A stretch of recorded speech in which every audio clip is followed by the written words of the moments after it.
I've you've described to me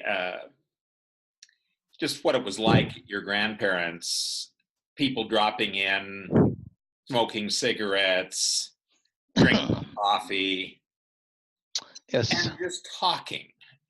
Yeah. Help uh, our listeners understand what was this world when you came back, reunited with your grandparents. It was great. It was really, really wonderful to be back home again and just to experience that that everybody comes back and comes to and from the place.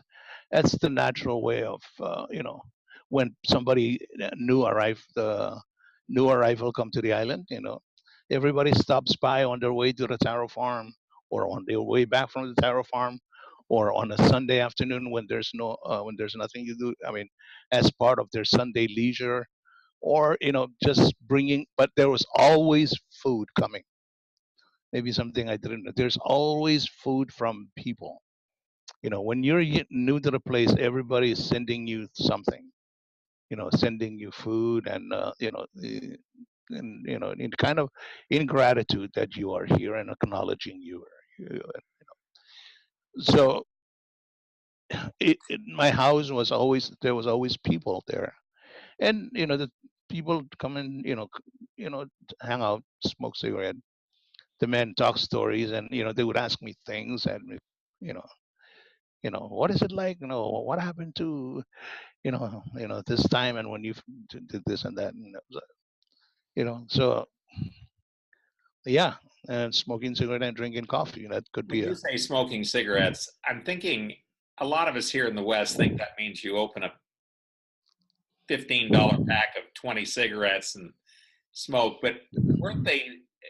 It wasn't as simple It was not really like that, because I mean, in the island, cigarettes is still hard to come by. So what happened is they would break the cigarettes down in pieces and wrap breadfruit leaves or banana leaves around them, the dry ones, and then use that to smoke the cigarette with. And that's sort of kind of like it helps you conserve. And people share cigarette all the time. Yeah. If you light up a stick, you're not you you shouldn't finish the stick, because then people will say, "What the heck is wrong with this simple. It's sort of guy?" like how smoking pot was back in the 60s. You shared the joint.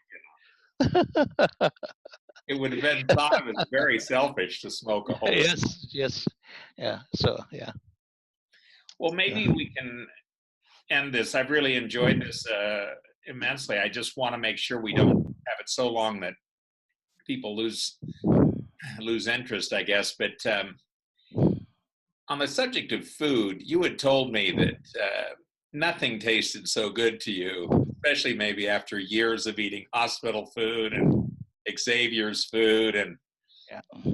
food in Lucanor and all this. What tell our listeners here what did you really love to eat back home? My favorite has always been baked, open fire, open fire baked breadfruit that's pounded and set in coconut oil, and it has a bit of a it's not soft. It's nice and sticky a little. It's fresh because Is it baked you in the husk? barbecue open fire. So You you take the barbecue it open breadfruit fire, and you bake it on the fire, right? and And it then gets when it's all black. cooked, yeah, and then when it's cooked, you take out the skin. You remove the skin, Yeah. and then you pound it like you would pound a breadfruit from boiled pot. But you pound it, and then you set it in coconut milk, and then you throw in freshly caught, listen, rabbit fish from a reef fish, barbecue. I mean, just off the fire, and there's nothing like that combination ever. Of course, you top it off with a good coconut. Yes, and not too big and not too small, but just right. A coconut that has the branch that no more than usually would have no more than seven in order to maintain that sweetness to it. If they're bigger, then there's it's not as sweet. Or if there's more on that punch, then it's not too. But there's like really good proportion, Nice. So coconut. my picture right now is you're back on your island. People have gotten over the fact that you're disabled. You have reconnected with family and friends. You're eating the food of a great source of joy. Would you tell us, what did that sky look like when you and your friends would go Oh, out at night? yeah. I think it was the second to the last night on the island. We went to across the lagoon at the end of the string of islands, and there's this huge sandbar, and we brought a lot of like firewood out there and coconut fronts. We picked up breadfruit, and the guys went fishing, and then we arrived there by like late afternoon. So by evening, as the sun was going down, we set up our little tent, but basically we're all sleeping outside, and we start building this huge fire, and then just watch the embers fly up in the sky. You know, just this open big sky with countless of stars, with our fire, with our fire, shooting up our share of you know starlights to the sky, and we were just like, and it started bringing back the memories of when I was a little kid. We would all go to the other end of the island and wonder what's going on out there. Now I wasn't really wondering what was going on out there. I was just keep wondering like, what's really kind of like, this is the place. This is You you know by that time in this story, you had already gotten admitted to the University of Guam. You were going to head off and yeah, go to university.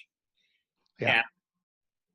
And looking back now, would you say, as you were lying on that beach looking at the stars, were you excited about your future and believing that you were going to get out in the world?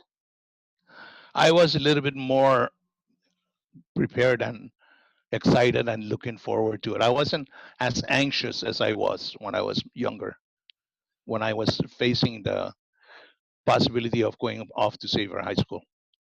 This time, I kind of like, even with all the challenges that I had, that we were overcoming on a daily basis, that was just part of it. But I knew that,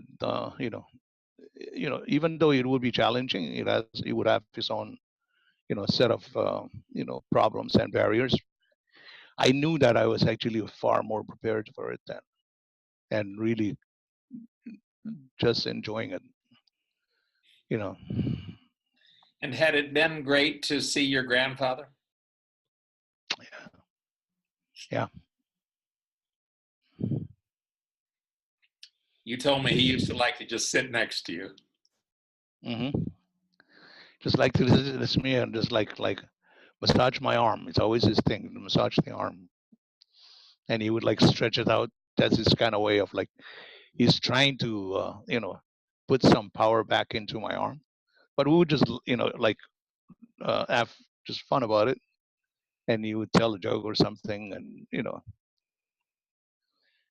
yeah.